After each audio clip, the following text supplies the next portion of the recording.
Con aplausos fue recibida la fiscal Diana Salazar en una conferencia sobre seguridad carcelaria, en la cual se refirió a la infiltración del narcotráfico en la justicia y la política.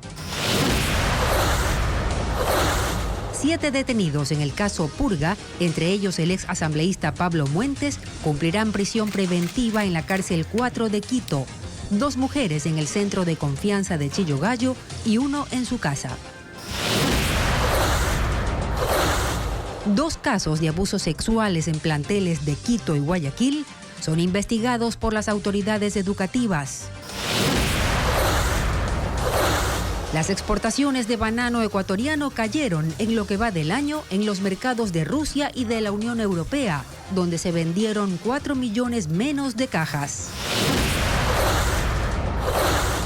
El expresidente Donald Trump arrasó en el supermartes. Su contendora Nikki Haley se retiró, dejándole vía libre para enfrentar a Joe Biden en noviembre por las elecciones presidenciales. En un nuevo informe de Televistazo, el enviado especial a la Antártida cuenta cómo se predice el tiempo meteorológico en la estación Pedro Vicente Maldonado. Amigos, buenas tardes. Comenzamos Televistazo con un pedido de apoyo internacional a las acciones anticorrupción en Ecuador. Gaby. Hola Marisabel, amigos, bienvenidos. La fiscal general describió la infiltración del crimen organizado y el narcotráfico en el Estado y en la política.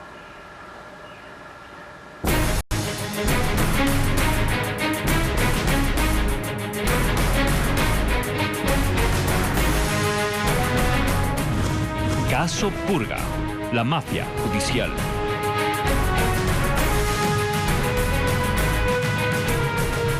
Este miércoles se inauguró en Quito la segunda conferencia internacional sobre seguridad penitenciaria con el respaldo de la Unión Europea. Al evento asistió la fiscal del Estado, Diana Salazar, quien denunció la infiltración del crimen organizado y el narcotráfico en todas las instituciones del Estado. Paul Romero con el informe. Quito es la sede de la segunda conferencia internacional sobre seguridad penitenciaria, combate al crimen organizado, al terrorismo y el narcotráfico. El evento, auspiciado por la Unión Europea, se inauguró en la Universidad Andina con la participación de las principales autoridades del Estado. La fiscal Diana Salazar fue ovacionada durante su ingreso. También estuvieron el presidente de la Corte Nacional de Justicia, José Swing, la canciller Gabriela Sommerfeld, el ministro de Defensa, Giancarlo Lofredo. En el auditorio lleno para 200 personas estuvieron diplomáticos y académicos. La principal exposición fue de la fiscal Salazar. Ella denunció a la comunidad internacional la grave situación del Ecuador por la infiltración del crimen organizado y el narcotráfico en el Estado y en la política. Las organizaciones criminales, y aquí viene el peligro, buscan intervenir todo el espectro del poder público, erosionando la capacidad de los estados para enfrentarlos y sobre todo para sancionarlos. Esta cooptación involucra incluso nexos políticos a través del financiamiento ilegal de organizaciones, partidos políticos que ponen a su servicio a la justicia y la problemática que socava aún más el Estado constitucional de derecho. Las últimas investigaciones de la Fiscalía, los casos Metástasis y Purga, revelaron esos vínculos de jueces, políticos, policías con redes del narcotráfico. Los tentáculos del crimen organizado, dijo la fiscal, también han penetrado a otros sectores de la sociedad civil. Preocupa la cada vez más frecuente inserción de las redes y nexos criminales dentro del tejido empresarial, de los medios de comunicación y de las instituciones del Estado. Salazar pidió apoyo y cooperación de la comunidad internacional para seguir con las investigaciones en el Ecuador. No hemos perdido la batalla, pero esto solamente lo vamos a lograr con la unión, no solamente del Estado, sino de todos, de la sociedad civil, de los medios de comunicación, de toda la ciudadanía. Debemos romper el miedo y la mafia no nos va a vencer. Los delegados de la Unión Europea admitieron que el país no podrá salir de este problema sin apoyo internacional y reformas legales. Lo que pasa aquí en Ecuador nos afecta enormemente en Europa y en el resto del mundo. Así que esta batalla, este conflicto interno de aquí es también nuestra batalla. La democracia no puede perder. Y para que no pierda, es necesario que siga defendiendo el imperio de la ley. La Unión Europea entregó, según la canciller, 2,5 millones de euros para capacitar a los guías penitenciarios. La conferencia, donde participan expertos europeos, se desarrolla hasta el viernes, cuando se conocerán las conclusiones. En el expediente del caso Purga están los chats entre el exasambleísta Pablo Muentes y la comunicadora Mayra Salazar, ambos presos. Queda en evidencia cómo ella, siendo empleada judicial, operaba cuentas troll para Muentes. Jacqueline Rodas nos muestra los chats. Mayra Salazar, mientras trabajaba como comunicadora de la Corte de Guayas, operaba cuentas troll para difundir mensajes que enviaba el exasambleísta Pablo Muentes, quien según la Fiscalía la puso en ese cargo. Cientos de mensajes fueron extraídos de su teléfono y dan cuenta de los hechos que a él le interesaba difundir. Muentes se identificaba como Jeremy Morton New. El 23 de septiembre de 2023 arremete en contra de Ricardo Novoa, abogado del Banco del Pacífico en la causa judicial que le concedieron los jueces de Guayas, que también están presos en el caso Purga. Le envía este mensaje para que ella lo difunda en sus cuentas troll. Respóndele tagueándole a R. Novoa. Delincuente del gobierno de tu hermano Gustavo. Ya falta poco, diciembre, para que no tengas dónde esconderte, rata de cloaca. Te van a sacar todos los robos que has hecho en el gobierno de Lazo. Falta poco. Mayra Salazar le responde con el mensaje publicado y le adjunta las cuentas que lo reprodujeron en la red social X. A la fecha siguen en línea. Según la Fiscalía, Mayra Salazar trabajó para la Corte de Guayas antes de ser contratada y Muentes le pagaba el sueldo. Al respecto intercambian estos mensajes. Le mando a depositar antes del mediodía. Oli, buenos días. Avíseme y voy ahorita. 10, ¿podrá ser? Ok. 2 horas después ella le escribe. Pablito, recibí 2.5. Eso corresponde a septiembre, porque estábamos pendientes septiembre y octubre. Le agradece. Él escribe que la quiere mucho y ella le contesta que no la haga sufrir. También hay chats en los que Muentes dispone a Salazar que haga campaña con sus trolls en contra de periodistas y medios de comunicación. El juez Javier de la Cadena ordenó prisión preventiva para el ex asambleísta Pablo Muentes, la expresidenta de la Corte de Guayas, Fabiola Gallardo, y otras 7 personas por el caso Purga. Fabiola Santana informa cuáles fueron los argumentos del juez. Este martes, el juez de la Corte Nacional de Justicia, Javier de la Cadena, terminó a las 9:30 de la noche la audiencia de formulación de cargos a los detenidos en el caso Purga. En la diligencia dictó orden de prisión preventiva para 9 de los 12 procesados y el congelamiento de sus cuentas bancarias por $3.9 millones. Entre los que permanecerán en la cárcel están los 3 líderes de la estructura de delincuencia organizada, el exasambleísta del Partido Social Cristiano Pablo Muentes, la expresidenta de la Corte del Guayas Fabiola Gallardo y el juez Johan Marfetán. Los otros 6 son los jueces Gualarezo, Henry Taylor, Lino Ramos, Nelson Ponce, el primo de Muentes Fausto Alarcón y la procuradora del Cuerpo de Ingenieros del Ejército Ruth Solano. Para el juez Reinaldo Ceballos ordenó arresto domiciliario por ser mayor a 65 años, mientras que a la esposa de Muentes, Mónica Alvarado, y al secretario judicial Saúl Mero, presentación periódica y prohibición de salida del país. En el caso de Muentes, el juez determinó no darle una medida alternativa a la prisión preventiva porque representa un riesgo para el proceso, pues según la Fiscalía, desde un puesto externo ejerció influencia sobre jueces que favorecían a sus intereses. Esto a pesar de que el abogado de Muentes presentó certificados médicos donde se dice que tiene enfermedades como depresión, ansiedad e hipertensión. El juez los desechó por no ser enfermedades graves. Sobre Gallardo, el magistrado dijo que según la Fiscalía aprovechaba su posición para ofrecer arreglos judiciales y manipular procesos negociando montos económicos, por lo que en libertad podría influenciar en el normal desarrollo del proceso. En el caso del juez Johan Marfetán de la Cadena valoró que ya está con medidas alternativas a la prisión en el caso Metástasis. Según dijo, él participó en reuniones en la casa de Muentes y fue parte del tribunal, al igual que Gallardo, que benefició al ex asambleísta en una deuda con el Banco del Pacífico y al Cuerpo de Ingenieros en un caso con el municipio de Quito.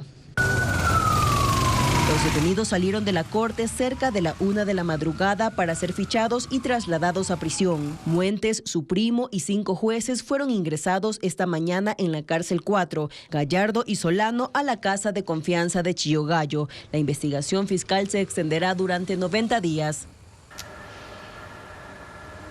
El contralor Javier Torres anunció que realizará exámenes patrimoniales a los jueces de la Corte Provincial del Guayas.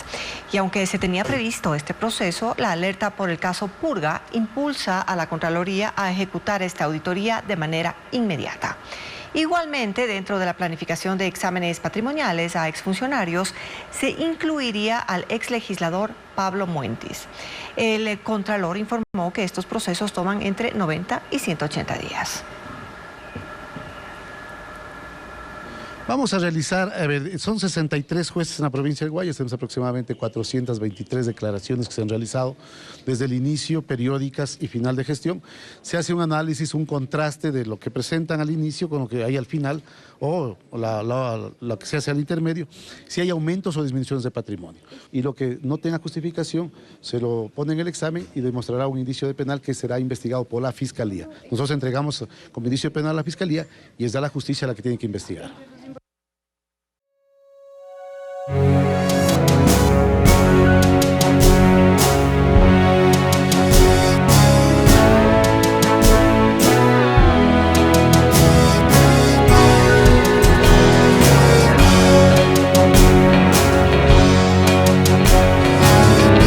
Carolina del Sur, Nikki Haley, abandona la carrera para ser candidata presidencial por el Partido Republicano. Esto luego de los resultados del supermartes en Estados Unidos que consagraron al exmandatario Donald Trump y al presidente Joe Biden por los demócratas como los vencedores de la jornada.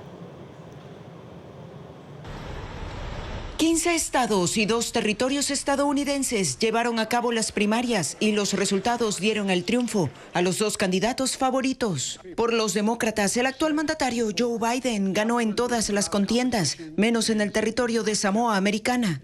De forma similar, Donald Trump venció en todos los estados, menos en Vermont, el único en el que ganó la candidata Nikki Haley, quien hoy anunció que abandonará la carrera por el Partido Republicano. Estoy llena de gratitud por el gran apoyo que hemos recibido de todo nuestro gran país, pero ha llegado el momento de suspender mi campaña. Así lo dijo en un discurso televisado esta mañana en Carolina del Sur. Aunque Biden y Trump no obtuvieron el número mínimo de delegados, ninguno de los dos enfrenta mayor competencia. Y aunque aún faltan las formalidades, ya son los virtuales candidatos demócrata y republicano respectivamente. Desde su mansión en Mar-a-Lago, Trump celebró los resultados y arremetió contra Joe Biden, a quien culpa de aumentar la crisis migratoria en la frontera con México. Por su parte, Biden dijo que Trump está determinado a destruir la democracia y que darle un segundo mandato sería el regreso al caos, la división y la oscuridad. Pese a sus posturas extremistas, Donald Trump se erige como el candidato del Partido Republicano para las próximas presidenciales. Su falta de tolerancia a los principios democráticos y su carácter autoritario amenazan la democracia estadounidense, a criterio incluso del ala más moderada de su organización política. Es un animal político y cuando está herido demuestra ser más peligroso. Tiene fijo como objetivo volver a la Casa Blanca con un estilo disruptivo que lo mismo que aún nos preocupa, encandila a sus votantes y encanta. Ataviado de su pasado de hombre de negocios y de celebridad a la que sigue sacando provecho, Donald Trump no participa. Él irrumpe los escenarios con un discurso que el promedio de los norteamericanos piensa pero no lo dice porque no es políticamente correcto. Y la incorrección política tiene en Trump a su portaestandarte.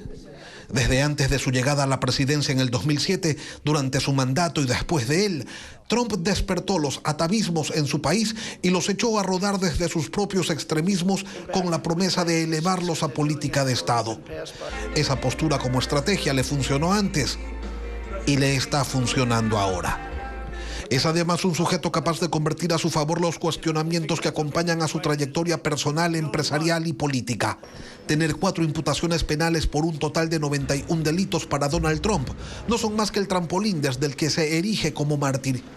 El litigio que se desarrolló en la Corte Suprema, donde se intentó inhabilitarlo políticamente por insurrecto, terminó de configurar el personaje. Y parecería que también de definir su victoria, porque los estados de Maine y de Colorado, donde se lo quiso dejar fuera de la papeleta, se encargaron de darle sendas victorias que lo acercan a su intención de repetir la presidencia del país más poderoso del mundo. Los temas que encabezan su agenda son migración, economía y criminalidad. Su discurso mantiene, aunque con adecuaciones, los mismos ejes, la misma radicalidad. A los migrantes los acusa de envenenar la sangre estadounidense.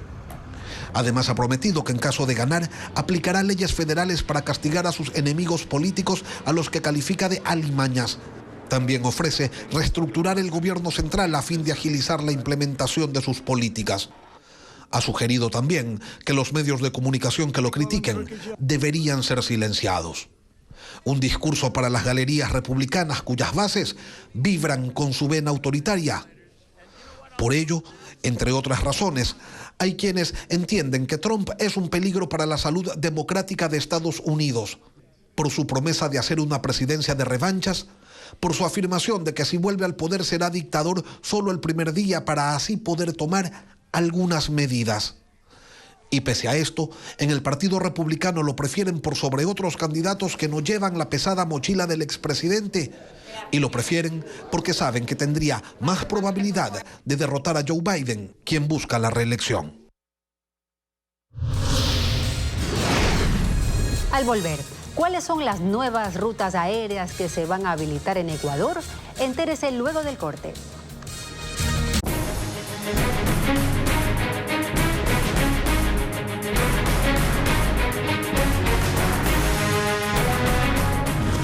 Caso Purga, la mafia judicial.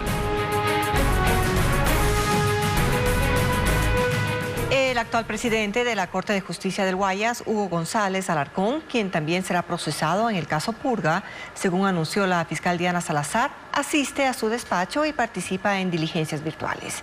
En varios chats que fueron extraídos del celular de Mayra Salazar, la relacionista de la Corte, se evidencia que el exasambleísta Pablo Muentes promovió la campaña para que González asuma el cargo.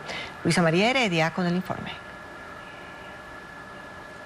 Tras las revelaciones del caso Purga en la Corte de Justicia del Guayas hay hermetismo, también confusión. Nadie sabe, por ejemplo, quién reemplaza a Mayra Salazar en su rol de relacionista pública de la presidencia de la Corte y quién, por tanto, es la persona que ahora autoriza el acceso al último piso del edificio situado en el centro de Guayaquil, donde funciona el despacho de Hugo González Alarcón, el actual presidente, quien participa en audiencias virtuales. Durante la formulación de cargos del caso Purga, la fiscal Diana Salazar anticipó que más adelante él también será vinculado al proceso. De hecho, su residencia y su oficina también fueron allanadas en el operativo que se realizó la madrugada del lunes. Pues según la fiscal, la red delincuencial que lidera el exasambleísta socialcristiano Pablo Muentes, quien ya está siendo procesado, impulsó la campaña de González para que sea él quien asuma el control de la Corte de Justicia en Guayas, que antes estaba en manos de Fabiola Gallardo, también detenida por el caso.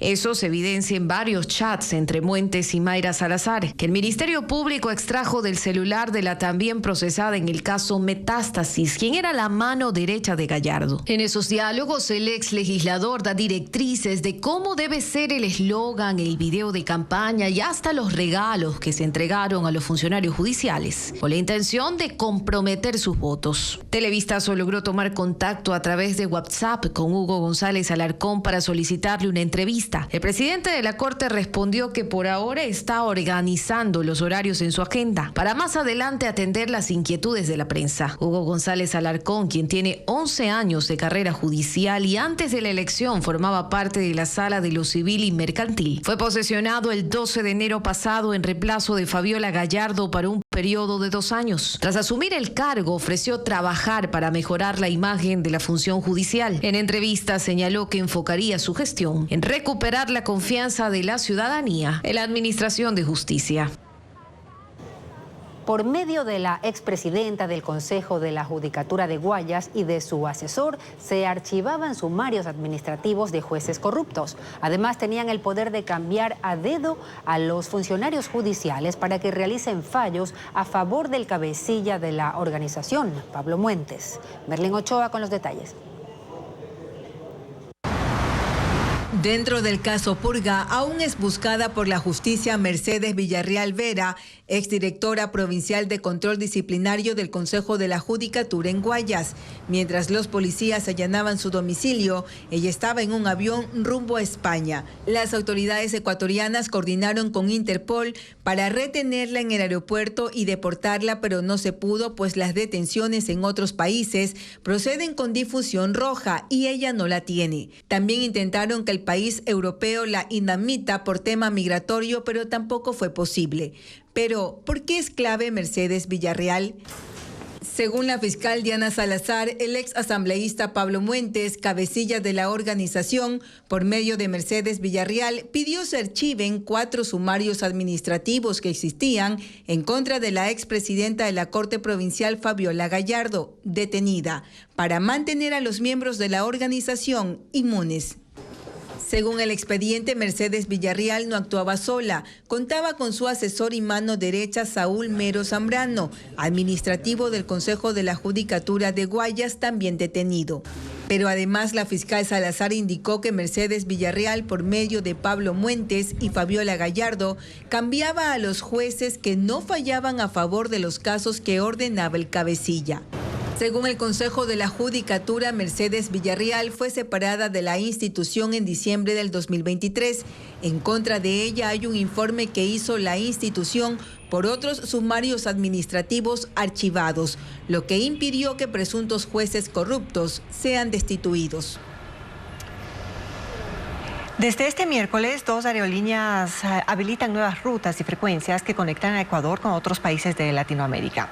Una de ellas es la ruta Manta-Panamá, que desde hoy tendrá 4 vuelos semanales, mientras en la capital empezó a operar una aerolínea de bajo costo que llevará pasajeros desde Quito hasta Lima. Diego Cuenca con el informe. Desde ese miércoles en el aeropuerto Eloy Alfaro de Manta, aumentan las frecuencias de los vuelos que salen desde ese cantón de Manabí hasta Panamá. En junio esa ruta se inauguró con 3 vuelos, pero ahora serán 4 semanales que llegarán o saldrán por las tardes de los días martes, miércoles, viernes y domingo. La operadora es Copa Airlines, que entre junio y octubre del año pasado transportó a más de 17.500 pasajeros, con el 80% de ocupación en sus aviones. Esa demanda consolida a Manta como un destino turístico internacional. La frecuencia adicional va a salir los días miércoles y el vuelo ya tiene más de 100 pasajeros llegando y más de 100 pasajeros saliendo. Y desde Panamá, a través de nuestro Hub de las Américas, conectarnos con 82 destinos en Norteamérica, Centroamérica, Suramérica y el Caribe. En la capital, ese miércoles al mediodía empezó a operar la aerolínea de bajo costo, JetSmart. El avión tipo Airbus llegó hasta el aeropuerto Mariscal Sucre para inicialmente cubrir la ruta Quito-Lima, Perú. Los primeros pasajeros en abordar ocuparon el 98% de la capacidad de la aeronave. Vamos a empezar con 3 frecuencias a la semana, los días miércoles, viernes y domingos. Y vamos a cubrir esta ruta en aviones de última tecnología, como son los Airbus A320 Neo, con capacidad para 186 pasajeros. Y para ese servicio pagaron desde $110 por persona, que significa hasta un 35% menos que otras aerolíneas. Está previsto que desde el 2 de abril, esa misma empresa empiece a cubrir la ruta Guayaquil-Lima. La inauguración de estas operaciones se da 5 meses después de que la aerolínea Ecuair, también de bajo costo, dejó de operar en el país con pérdidas superiores a los $17 millones. El temporal deja graves daños en las carreteras del cantón Piñas, provincia de El Oro. Una de las más afectadas es la vía Piñas-Capiro, donde a lo largo de 25 kilómetros se han registrado al menos 60 derrumbes. En esta zona habitan unas 5.000 personas que se dedican a la agricultura y aunque al sitio ya se desplazó maquinaria, tomará al menos 15 días retirar los escombros. Mientras que en el sector Los Monos, al ingreso de la ciudad de Piñas, se está formando un enorme cráter por el colapso de la tubería. Un carril de la vía está cerrado. Asesora de la presidencia de la Corte del Guayas, había tarifas para lograr que éstas no se instalen. Como un buen hermano mayor, Daniel Salcedo Bonilla, en libertad, abogaba en 2023 por Noé Salcedo, procesado por delincuencia organizada en Guayas y detenido en una cárcel del Oro por lavado de activos. La fiscal general Diana Salazar narró este martes, durante la audiencia por el caso Purga, las conversaciones que el mayor de los Salcedo mantuvo con Mayra Salazar, asesora de la presidenta de la Corte de Justicia del Guayas, Fabiola Gallardo. Él buscaba posponer las diligencias judiciales en las que Daniel y Noé Salcedo estaban involucrados. Según la fiscal, querían ganar tiempo hasta que llegue un nuevo gobierno, una nueva asamblea y tras una destitución en el Pleno, otra cabeza en la dirección de la Fiscalía. El 2 de octubre del 2023, Salcedo escribe a Mayra Salazar. Bella, necesito suspender la audiencia de Noé. Yo me encargo que no se dé. Mando al J un spa que se relaje y que no se instale. El intercambio de mensajes fue constante y durante meses. En otra ocasión, Mayra Salazar le informó el nombre de los jueces que estarían en los casos y le pide arreglar directamente con ellos la parte económica. La amiga está viendo la manera de hablar, pero que Morán gratis no va a hacer nada. Por eso está tratando de ponerlos en contacto para que negocien directamente y pongan cifras. Gordito, ya hablamos, ya van a revisar, pero pide por favor que nadie más hable del caso, que solo sea esta la vía, porque Morán ha estado hablando que supuestamente ha pedido 1 millón. La fiscalía asegura que la amiga es el alias de Fabiola Gallardo, jefa de Mayra Salazar, a quien ella le había pedido hablar con los jueces para suspender las audiencias. Daniel Salcedo responde que es imposible pagar esa cantidad de dinero y que él salió en libertad con $80,000. Por cada suspensión, Salcedo dice que se puede pagar $1,000 y que para el proceso de Noé su presupuesto es de $40,000. 30,000 los daría su mamá y el resto él. 2 casos de denuncia de abuso sexual en colegios de Quito y Guayaquil alertan al sistema educativo. El ministerio asegura que se activaron protocolos, mientras que especialistas señalan a la descomposición social como el principal factor que incide en estos hechos. Carla Delgado con el análisis. 2 denuncias de abuso sexual afectan al sistema educativo. El primero ocurrió según una denuncia que reposa en la Fiscalía en noviembre pasado durante un paseo a Punta Cana. 3 adolescentes de un colegio particular de Guayaquil violaron a su compañera de estudios. Le dieron escopolamina. Los padres acusan de negligencia a la Fiscalía porque los presuntos implicados huyeron del país. El colegio en un comunicado aseguró no haber tenido participación en ese paseo ni en su organización. La otra denuncia involucra a un colegio fiscal de Quito. Un profesor es acusado de haber violado a una niña de 5 años. Los padres de familia realizaron un plantón, manifestando su indignación contra las autoridades del plantel. La rectora me ha hecho firmar un acuerdo en el que yo no puedo hablar. El Ministerio de Educación publicó un comunicado sobre los 2 casos, en el que dicen que implementan acciones, cuentan con protocolos y rutas de actuación, que se activan de manera inmediata ante cualquier hecho cometido o detectado de violencia física, sexual o psicológica dentro o fuera del sistema educativo. Para la directora del Grupo Rescate Escolar, Sibel Martínez, estos hechos son una muestra de una descomposición social en la que hay algunos responsables. Hablamos de la familia y sus valores, hablamos de la sociedad y la protección que deben dar, ¿no es cierto? Y de igual manera del Estado. Y entonces, si es que alguna de estas 3 instituciones no hace lo que debe, los niños, niñas y adolescentes en efecto están en riesgo. El sistema educativo, según ella, tampoco ha logrado dar garantías reales, solo medidas parche, y que las autoridades priorizan otras cosas al momento de conocer denuncias de este tipo. Se ha vuelto un cliché este tema de cumplimos los protocolos cuando en la práctica no es así, o cuando en la práctica, además, para deslindar responsabilidad, los colegios, como en este caso, ¿no?, buscan disminuir la densidad del problema pidiéndole a la madre de familia que firme un documento de confidencialidad. Según información del Grupo Rescate Escolar, en 2023 se tiene registros de 5,000 denuncias de vulneraciones a estudiantes en el sistema educativo. En Esmeraldas, las autoridades decomisaron 2 embarcaciones que trasladaban casi 1,5 toneladas de droga. Fue durante un patrullaje fluvial en el sector Palma Real que miembros de las Fuerzas Armadas detectaron las 2 lanchas que fueron retenidas tras una persecución. Sin embargo, los 2 ocupantes huyeron. Miles de personas se concentraron en la Plaza de Bolívar de Bogotá en protesta contra el presidente colombiano Gustavo Petro. La marcha fue convocada por la oposición en rechazo a las reformas impulsadas por el gobierno. Enseguida, José Polanco de Caracol con los detalles. A esta hora en la capital de Colombia avanza una nueva movilización, en esta oportunidad por parte de algunos sectores opositores al gobierno del presidente Gustavo Petro. A esta hora nos encontramos en la Plaza de Bolívar, en donde ha sido ese punto de encuentro para centenares de personas que han llegado a este lugar a protestar contra las reformas del Ejecutivo, como la reforma a la salud, la reforma pensional, la reforma laboral que está en manos del legislativo colombiano y que está haciendo su curso en el Congreso de la República. A esta hora siguen llegando miles de personas a la capital y a el epicentro de las movilizaciones en el país, que han unido su voz a rechazar y protestar contra estas iniciativas del presidente Gustavo Petro. Movilizaciones que se esperan que finalicen durante el transcurso de la tarde y se espera que participen en los próximos minutos algunos líderes representativos de los partidos de oposición como el Centro Democrático y Cambio Radical. Incluso se confirma la presencia de uno de los líderes de la oposición, como es el caso de Germán Vargas Lleras. Situación a esta hora, informó José Miguel Polanco desde Bogotá, Colombia, para la Alianza Informativa Latinoamericana.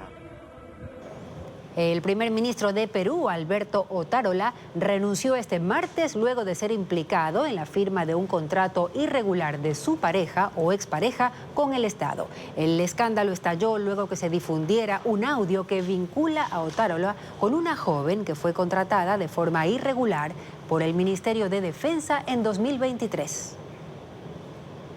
Componer su gabinete como ella lo estime. Lo consideran la mano derecha de Dina Boluarte. El primer ministro de Perú, Alberto Otárola, dimitió de su cargo 48 horas después de que se conociera que ofreció un trabajo a una mujer con la que sostuvo una relación amorosa. En la conversación con la señora Presidenta de la República, ya he anunciado mi decisión de presentar mi renuncia como presidente del Consejo de Ministros.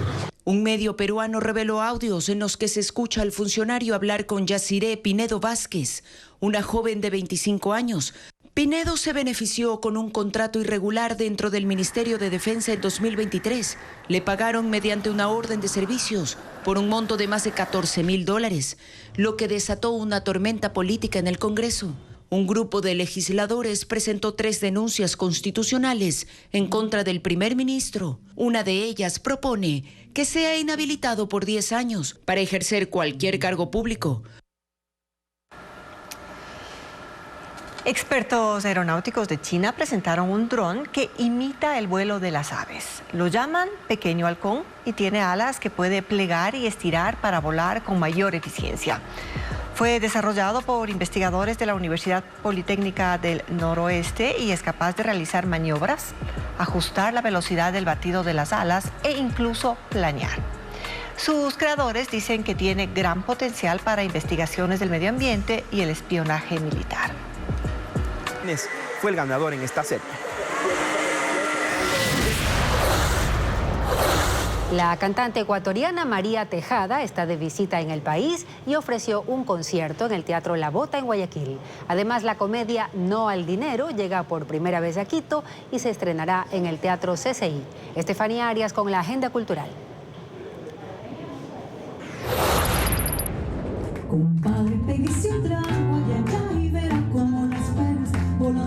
Fue una noche de música ecuatoriana. La artista María Tejada visitó el país y ofreció un concierto en el Teatro La Bota, en el Malecón del Salado, en Guayaquil. La cantante quiteña, que actualmente reside en Francia, fue parte del espacio cultural Martes Dorados. En el escenario estuvo acompañada por el guitarrista Julio Andrade. Unas 110 personas disfrutaron de este show, en el que también se incluyeron otros géneros musicales, como el tango y el bolero. Digo que es una locura, es una locura. La obra No al Dinero se estrenará por primera vez en el Teatro CCI de Quito. Se trata de una comedia en la que su protagonista toma una decisión que desencadena una serie de reacciones después de que decide no cobrar el premio de la lotería. Las funciones serán del 7 al 9 de marzo a las 19 horas y el 10 de marzo a las 18 horas.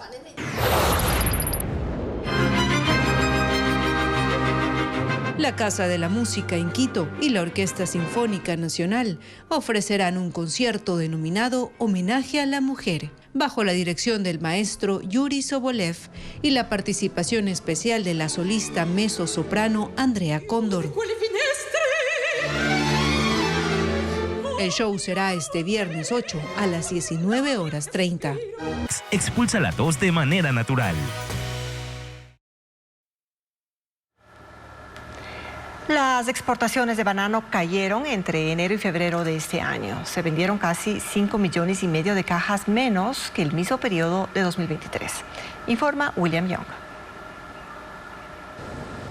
Las exportaciones cayeron y el problema encendió las alarmas porque Rusia redujo la compra de la fruta un 25% en el inicio de este año.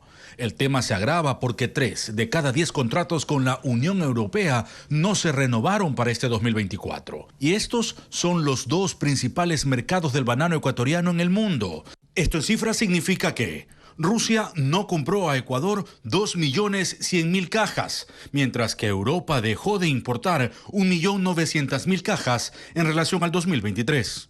A eso se suma que Medio Oriente y Estados Unidos, que completan los 4 principales destinos del banano ecuatoriano, también compraron menos entre enero y febrero, 1 millón de cajas entre los 2 destinos. Uno de los motivos está relacionado al mercado internacional, según el director de la Asociación de Comercialización y Exportación de Banano. El año pasado se fijó un nuevo precio de la caja de banano. Esto generó una reacción negativa sobre todo en mercados como la Unión Europea y Rusia. Y tuvimos un caso muy fortuito en enero también, en el caso de Medio Oriente, por el tema del canal de Suez, que esto fue público, del ataque de los piratas, etcétera, que generó el cierre del canal temporal. Pero otro problema está casa adentro, y en eso influye el clima frío que soportaron las zonas productivas durante el último trimestre del año pasado. No es por aspectos fitosanitarios, es básicamente por clima, mucho frío. En una hectárea de banano se está produciendo menos que antes por factor climático, pero la mano de obra sigue estando ahí todavía. Sin embargo, los exportadores esperan aumentar los envíos a partir de este mes, en especial a mercados no tradicionales como Argelia en África, además de Japón, China y Corea del Sur en Asia.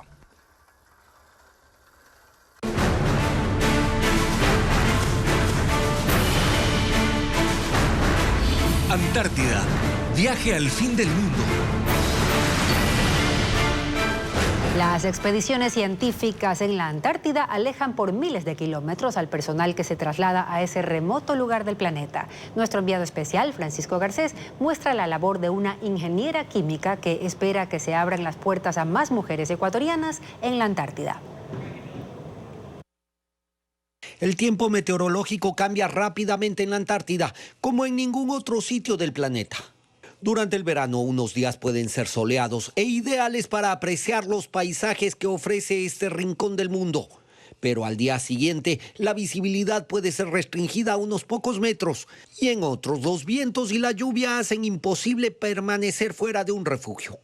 Hacer mediciones y establecer pronósticos climáticos certeros es vital para garantizar la seguridad de cualquier operación que se haga en estas latitudes. De ello se encarga Benito Arroca, técnico del INOCAR que supervisa la climatología en el área de influencia de la estación Pedro Vicente Maldonado del Ecuador en la Antártida. Hemos tenido registros durante esta expedición hasta el momento con velocidades de viento que han superado los 100 kilómetros por hora. Así también la sensación térmica ha llegado a valores bajo los 0 grados, es decir, a menos 17 grados Celsius. Hacer este trabajo es un reto que no enfrentan los meteorólogos en otro punto del planeta, porque en la Antártida los patrones climáticos pueden cambiar en cuestión de horas. De una adecuada predicción depende entonces el funcionamiento de toda la estación científica. Pedro Vicente Maldonado cuenta con 2 estaciones meteorológicas automatizadas con instrumentos especializados que pueden medir parámetros como la velocidad del viento, las precipitaciones y la radiación. En la estación, las operaciones se planifican la noche anterior. La reunión empieza con la explicación de la situación climática y las previsiones, y de ello depende lo que se pueda o no hacer al día siguiente.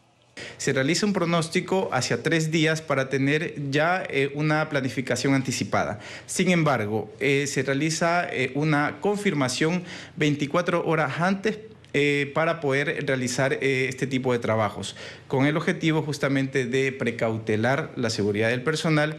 Acercándose el final del verano, en latitudes antárticas el sol se esconde más rápido y el frío y los vientos se hacen más intensos. Prever cómo estará el clima la siguiente semana se hace crucial, también para planificar la salida de los 35 miembros de la expedición antártica ecuatoriana, que deberán navegar varios días desde la Antártida hasta el sur de Chile.